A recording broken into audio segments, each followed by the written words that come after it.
కావున పరిహాసంగా నవ్వుతూ, ఓ బ్రాహ్మణుడా, మా పడవలో ఏమున్నదో నీకెందులకు ధనం అపహరించడానికి ఆలోచించివా?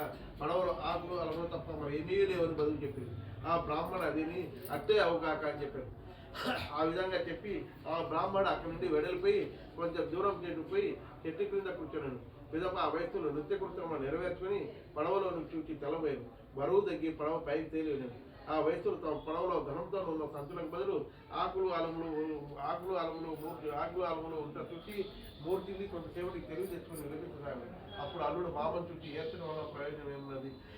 ఆ బ్రాహ్మణుడు చెప్పించాడు కనుక ఇట్లయినది. ఇక ఏం చేసినా ఆ బ్రాహ్మణుడే చేయను కనుక ఆయన ప్రార్థించడం మంచిది. చేసిన ధనం మనకు లభించడని చెప్పాడు. అప్పుడు ఆ వయసుడు అల్లుడు మాటలు విని పరుగున ఆ బ్రాహ్మణ యుద్ధం పోయి సాష్టాంగ నమస్కారం చేసి, మహాత్మా, అవిజ్ఞాన్ని నీతో ప్రయాసంగా మాట్లాడుతుంది. నా అపరాధాలు క్షమించి నన్ను రక్షింపుడు అని అనేక విధంగా ప్రార్థించాడు.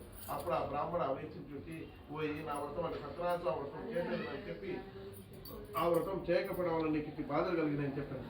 ఆ వయసులో బ్రాహ్మణుని చూసి, ఓ ప్రభు, ఈ లోకమంతు నీ మాయ వాళ్ళని నిండున్నది. బ్రహ్మాది దేవతలు కూడా నేను గ్రహింపజాలను. ఇక నేను ఎంతవారు నాపై కర్ణ చూపు, నా ధనం నాకు లభించే నా రక్షింపు అని అనేక విధంగా ప్రార్థించాను. అందులో సంతృష్టుడై స్వామి మరలా పడవలో వ్రతంలో ధనం అంతా ఉన్నట్టు వరమిచ్చి అక్కడ అంతరార్థమైంది. తర్వాత ఆ వయసులో పడవలెక్కించగా తన ధనవంతం యథాప్రకారం ఎక్కడెక్కడ ఉంది. సత్యనారాయణ అనుగ్రహం ధనం లభించినందుకు సంతోషించి స్వదేశంలో కోటకు మరలా బయలుదేరి.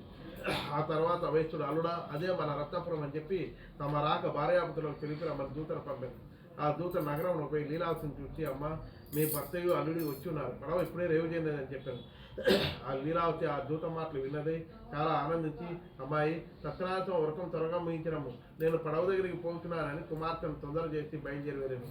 అంత కుమార్తె పూజ పూర్తిగానే చేసేది, కానీ ఆ తొందరలో తీర్థ ప్రసాదాలు పుచ్చుకుంటా మర్చిపోయింది. అందులో సత్యనారాయణ కోపం వచ్చి ధనము అల్లుతో సైతం రేవులో ఉన్న పడవను ముంచివేశారు. తీరముందర వారు చూసి ఆశ్చర్యపోయి వయసును భార్య కుమార్తె మిగులు దుఃఖించేది.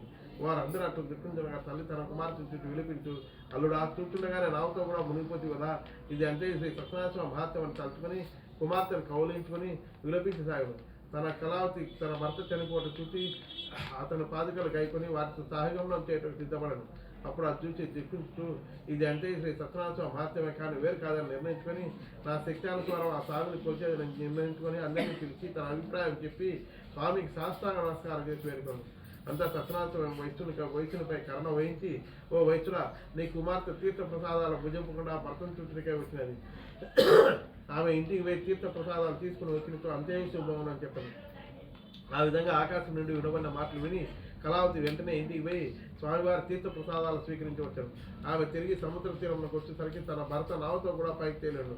అది చూసి అందరూ చాలా ఆనందించింది. అప్పుడు కళావతి తనని చూసి తనని ఆలస్యం ఇంటికి పోదాం రమ్మని. అప్పుడు ఆ వయస్సుడు బంధుమిత్రాలతో బ్రాహ్మణ